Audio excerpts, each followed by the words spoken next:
বউ ভাতে সুধার রূপ দেখে খুশি হলো তেজ। সম্পূর্ণ জানতে ভিডিওটিতে একটি লাইক করে প্রথম থেকেই দেখতে থাকো। গল্পের শুরুতেই দেখা যায় তেজকে উল্টো প্রশ্ন করে সুধা আর বলে, ভাত কাপড়ের দায়িত্ব তো সবাই নিতে পারে, ভালোবাসা বিশ্বাস এসবের দায়িত্ব কি আপনি নিতে পারবেন? তখনই দাদু বলে, বলো তেজ দাদু ভাই, তুমি কি পারবে সেই দায়িত্বটা নিতে? মনে মনে তেজ ভাবে, সুধা ইচ্ছে করে আমার ওপরে এই সমস্ত কথা চাপিয়ে দিতে চাইছে, কিন্তু উনি তো জানে না যে আমি ঠিক কতটা চালাক, আমিও ঠিক উত্তরটা দেব। তখনই তেজ বলে, হ্যাঁ, ভাত কাপড়ের সাথে সাথে সমস্ত কিছুর দায়িত্বই আমি নিলাম, এইবারে আপনি খুশি তো? এরপর সুধা আর কিছু বলতে পারে না। সুধার হাতে ভাত কাপড়ের থালাটা এমনভাবে তুলে দিচ্ছিল তেজ, আরেকটু হলেই পড়ে যাচ্ছিল, কিন্তু সেটা সুধা খুব ভালোভাবেই সামলে নেয়। এরপর সবাই মিলে খেতে বসে পড়েছে। আর তখনই তেজ বলে, দিদি তুই বসবি না? জ্যোৎস্না বলে, আমি পরে বসবো, তোরা ছেলেরা আগে সবাই খেয়ে নে। এর মধ্যেই সুধাকে তখন তেজের মা বলে, আচ্ছা সুধা, তুমি পারবে তো সবাইকে দিতে? সুধা তখন বলে, হ্যাঁ মা পারবো, সবাইকে তো আগে ঘি ভাত দিতে হবে, তাহলে আমি সেটা দিতে শুরু করি। কাকিমা বলে, হ্যাঁ হ্যাঁ শুরু করো। জানো তো সুধা, আমাদের খুব ভালো লাগছে তুমি যে সবার সাথে এভাবে মিশে গেছো। নিজে সকালবেলায় উঠে জানিস তো তেজ, মাছের মাথা দিয়ে ডাল করেছে, তারপরে মাছের কালিয়া, আরও অনেক পদ রান্না করেছে ও। এবার খেয়ে বল নিজের বউয়ের হাতে রান্নাটা ঠিক কেমন হয়েছে। এরপর সবার পাতে পাতেই ঘি ভাত দিতে শুরু করেছে সুধা। আর তখনই তেজের মা বলে, আমাদের সুধাকে কিছু শিখিয়ে দিতে হয়ই না, সুধা সবটা খুব ভালোভাবে ম্যানেজ করতে পারে। এর মধ্যেই তরিতা বলে বসে, পারবে তো অবশ্যই, কারণ আগেও তো সুধার এই কাজগুলো করেছে এই সুধা, তাই ওর এই কাজগুলো সম্পর্কে যথেষ্ট জ্ঞান আছে। এর মধ্যেই তখনই চিরকুট বলে, তুমি এমন করে বলছো যেন বৌদির আগেও একটা বিয়ে আছে তাই সব কিছু জানে। এর মধ্যেই তেজ তখন বলে, হ্যাঁ বিয়ে আছে তো, সেই জন্যই তো সবটা জানে। জ্যোৎস্না বলে, কি বলছিস এসব তুই? তোর কথা তো আমি কিছুই বুঝতে পারছি না। সুধার কি আগে বিয়ে হয়েছে? তখনই তেজ বলে, সুধার আগে বিয়ে হয়নি, আমি সেই কথাটা বলিনি, আমি বলেছি সুধা তো আগে বিয়ে দিয়েছে। আরে বাবা, কোয়েলের বিয়েটা তো দিয়েছিল উনি, সব কিছু বেশ ভালোই জানে, তাই বলছিলাম। তখনই মেচকা বলে, তাই বল, আমি ভাবলাম সুধার হয়তো বিয়ে আছে।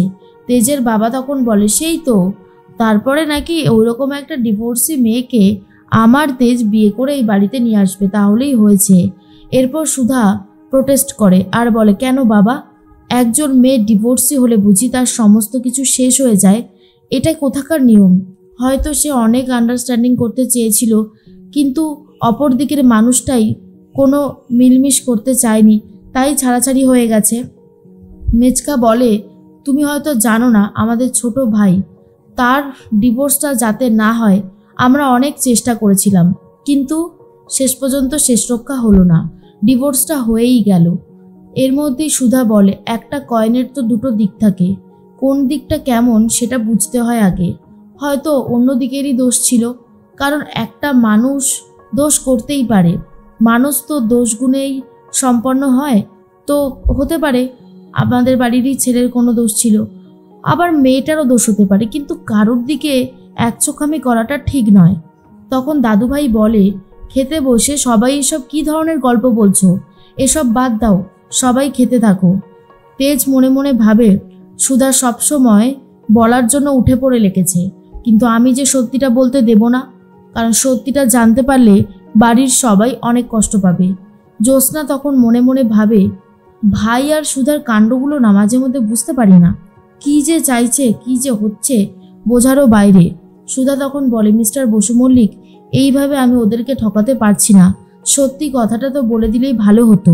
তেজ তখন বলে, না, সত্যি বলার সময় এখনো আসেনি, আর সত্যিটা চাপাই থাকবে, আমি এই সত্যি কোনো দিনও সামনে আসতে দেব না। আশা করি আপনি আমার কথাটা বুঝতে পেরেছেন।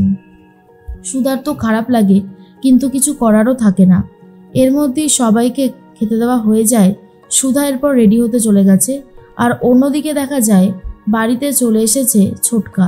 ছোটকাকে দেখার পরেও সবাই খুব খুশি হয়, কারণ ছোটকা যে এই বাড়ির সাথে সম্পর্ক রেখেছে এটাই অনেক। কাজের জন্য বাইরে বাইরে থাকে, তাই খুব একটা এই বাড়িতে আসতে পারে না। সন্ধ্যাবেলার অনুষ্ঠান প্রায় শুরু হয়ে গেছে, ঠাম্মির খবর নিতে থাকে ফোন করে তেজ, আর বলে ঠাম্মি তুমি কোথায় বলো তো, আর কতটা সময় লাগবে?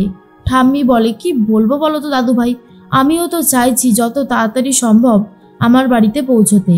আসলে এদিককার আবহাওয়া খুবই খারাপ, তাই জন্য প্লেন ছাড়তে দেরি হবে বলছে।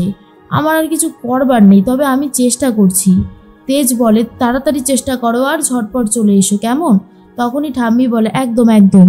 এর মধ্যেই দেখা যায় অনেকক্ষণ ধরে একটা কথাই বারবার করে ভাবছে তেজ, যে সুধা তো অনেকক্ষণ হলো রেডি হতে গেছে, কিন্তু এখনও তো আসছে না। এর মধ্যেই সুধাকে নিয়ে আসা হচ্ছে। তখনই তেজের মা বলে তেজ বাবা সুধা কোথায়, এতক্ষণ সময় লাগছে? তখনই তেজ বলে উনি জানে উনি কোথায় রয়েছে, আমাকে জিজ্ঞেস করছো কেন? এর মধ্যেই তেজের বাবা বলে হ্যাঁ রে জ্যোৎস্না, আরে ওকে এখনো সাজছে নাকি?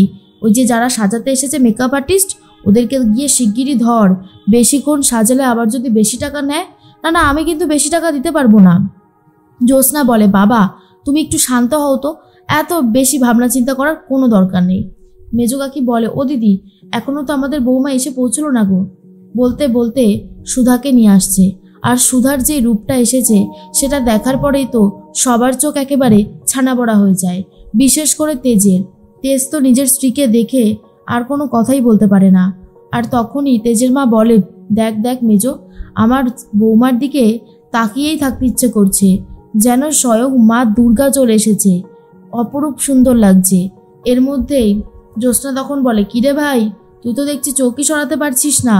জানি সুধাকে আজকে এতটাই সুন্দর লাগছে, কিন্তু তেজ মনে মনে ভাবে যতই সুন্দর লাগুক না কেন, ওই সেই অসুন্দর কথাগুলো যদি আমি সবার সামনে বলি, তাহলে সবাই সুধাকে ঘৃণা করতে শুরু করে দেবে। এর মধ্যেই সুধাকে দেখে সবাই অবাক হয়ে যায়। তখনই জ্যোৎস্নার বর মানে তেজের জামাইবাবু এসে বলে জানো তো শালাবাবু, তোমার দিদিকে যখন প্রথমবার কনের সাজে দেখেছিলাম, আমিও পুরোপুরি অবাক হয়ে গিয়েছিলাম। আমার কাছেও সমস্তটা পুরো একটা রহস্যময় জগৎ বলে মনে হচ্ছিল। যাই হোক, তাহলে বউকে সুন্দর লাগছে তো? এর মধ্যেই সবাই মিলে আসতে শুরু করেছে, সবাই সুধার সাথে আলাপ করতে থাকে। এর মধ্যেই তেজের এক চেনা জানা লোক এসেছে, আর সে তখন বলে আপনার নাম সুধা তাই না? আপনাকে না আমি কোথায় যেন দেখেছি, আমার বারবার একটা ডাউট হচ্ছে। আচ্ছা আমি কি আপনাকে ব্যাঙ্গালোরের কোথাও দেখেছি? আপনি কি কোনো সময় ব্যাঙ্গালোর গিয়েছিলেন? আর এটা শোনার পর তো বাড়ির প্রত্যেকেই চমকে যায়। তেজ কিছু বলে ম্যানেজ করার চেষ্টা করে আর বলে না না, আপনার বোধহয় কোথাও একটা ভুল হচ্ছে, উনি আর ব্যাঙ্গালোরে কি করেই বা যাবে। এর মধ্যেই সুধা ভাবে সার্থকের সাথে তো আমি ওখানেই ছিলাম, কিন্তু সত্যিটাও তো বলতে পারছি না। মিস্টার বসু মল্লিক কোনোভাবেই সত্যিটা আমাকে বলতে দিচ্ছে না। কি যে ঝামেলার মধ্যে পড়লাম, যতক্ষণ না সত্যিটা বলতে পারছি ততক্ষণ খুব অস্বস্তি হচ্ছে, কিন্তু তেজ সুধাকে বলতেই দিচ্ছে না।